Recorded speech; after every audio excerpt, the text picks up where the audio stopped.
Assalamualaikum warahmatullahi wabarakatuh. Halo, saya Munisa Aprilasari. Di sini saya akan mewawancari teman saya, seorang atlet bulu tangkis. Sebelumnya, terima kasih sudah meluangkan waktu untuk wawancara ini. Hari ini saya berbincang tentang pengalaman Kak Ridwan sebagai atlet bulu tangkis. Boleh kita mulai, Kak? Boleh, silahkan. Nah, di sini yang pertama saya mau menanyakan, bisa diceritakan sedikit tentang diri Kak Ridwan? Oke, perkenalkan nama saya Ridwan Taufik Rahman. Saya dari Nabire, Papua Tengah. Usia saya 22 tahun dan saya mulai gabung di bulu tangkis tuh dari kelas 3 SD. Jadi saya mulai pegang raket di umur segitulah, kelas 3 SD. Oke, untuk selanjutnya apa yang membuat Kak Ridwan ini tertarik menjadi atlet bulu tangkis dan siapa yang menginspirasi Kak Ridwan? Nah, sebelumnya bulu tangkis tuh hobi keluarga. Jadi dari bapak, ibu, kakak tuh semua hobinya bulu tangkis. Terus karena hobinya bulu tangkis, jadi setiap ada turnamen di TV, tontonan keluarga kita ya bulu tangkis itu. Nah, siapa yang menginspirasi? Yang pertama atlet-atlet Indonesia. Kalau saya ngefans banget sama Markis Kido, sama Taufik Hidayat, itu yang figur bulu tangkis terkenal yang menjadi inspirasi saya. Selain itu, bapakku juga menjadi inspirasi juga gitu. Selanjutnya, apa sih tantangan terbesar yang pernah Kak Ridwan hadapi dan bagaimana cara mengatasinya? Kalau tantangan terbesar yang paling susah adalah kan mulainya dari kecil ya kak. Jadi ketika teman-teman yang lain pulang sekolah main, saya harus latihan bulu tangkis dari jam 2 siang sampai jam 10 malam.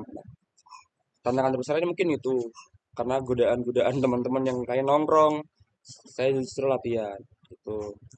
Mungkin itu kalau godaannya, godaan apa? Tantangan. Tantangan.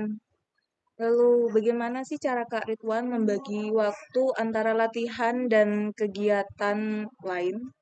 Nah, dulu waktu awal-awal masih kategori umur, kita nyebutnya kalau yang masih kecil tuh kategori umur. Mm-mm.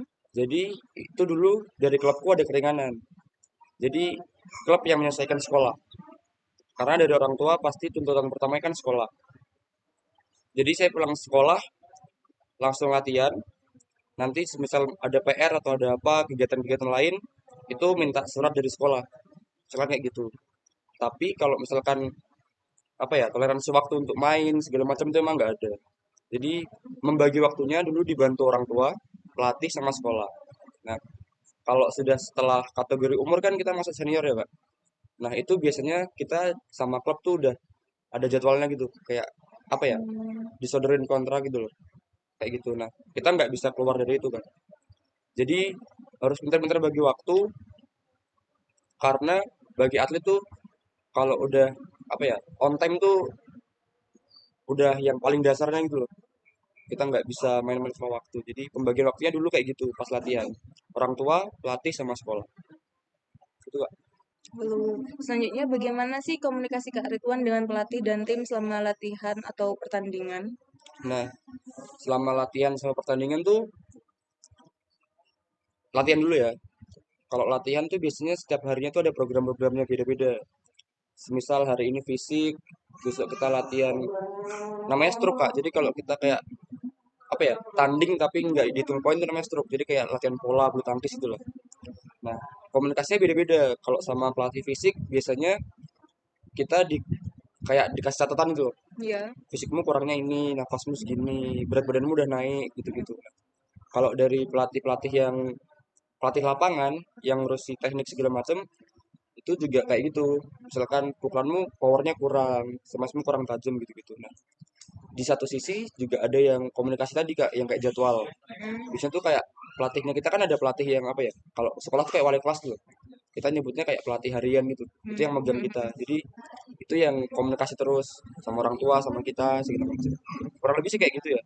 Kalau pertandingan biasanya kan kalau kita tanding itu kadang kita nggak tahu kelemahan lawannya di mana atau enggak ya kita udah ke pressure kan sama penonton sama lawan segala macam di situ kayak peran pelatih untuk nenangin tuh di situ kasih tahu apa ya harus semangat mainnya gini polanya seperti ini seperti itu gitu dan biasanya setelah latihan atau pertandingan tuh ada evaluasi kan. Mm-mm. Nah, itu kita bisa disuruh jaga kondisi, latihan semangat, kayak gitu-gitu. Ya standar pelatih sama atletnya kayak gitu loh. Lalu pada saat bertanding, bagaimana Kak Ridwan menjaga fokus dan mengontrol emosi? Eh, Kalau selama pertandingan, justru saya tuh tipe ini kak, yang suka mancing emosi lawan itu loh. Yang gitu. Jadi cara manage emosinya atau fokus ya tadi. Iya. Selama fokus tuh, kalau fokus jaga fokus, kita nggak usah ngirauin yang lain-lain. Fokus sama lapangan aja. Kita nggak usah. Karena biasanya kalau kita ngirauin yang lain-lain kayak Malah jadi keganggu. kayak sporternya kayak gimana gitu, kita malah ke pressure sendiri kan. Nah, Mm-mm. cara jaga fokusnya ya sebelum sebelum pertandingan biasanya pelatih kita tuh udah kasih tahu pemain ini kelemahannya apa.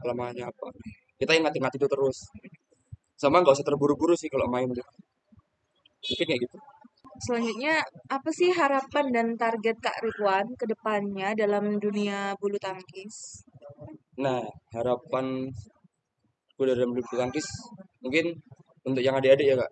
Nah, saya juga yang nggak gimana-gimana juga kan. Mm. Harapannya mungkin ya semangat latihan, eh, terus jaga kondisi gitu, karena bulu tangkis tuh salah satu olahraga yang apa ya, olahraga kunci Indonesia gitu loh. Daripada sepak bola sebenarnya potensi untuk berkembangnya jauh lebih besar di bulu tangkis, sebenarnya kayak gitu. Jadi semangat terus lah. Oke, untuk pertanyaan yang terakhir, apa pesan Kak Ridwan Hmm? untuk anak muda yang ingin jadi atlet seperti Kak Ridwan?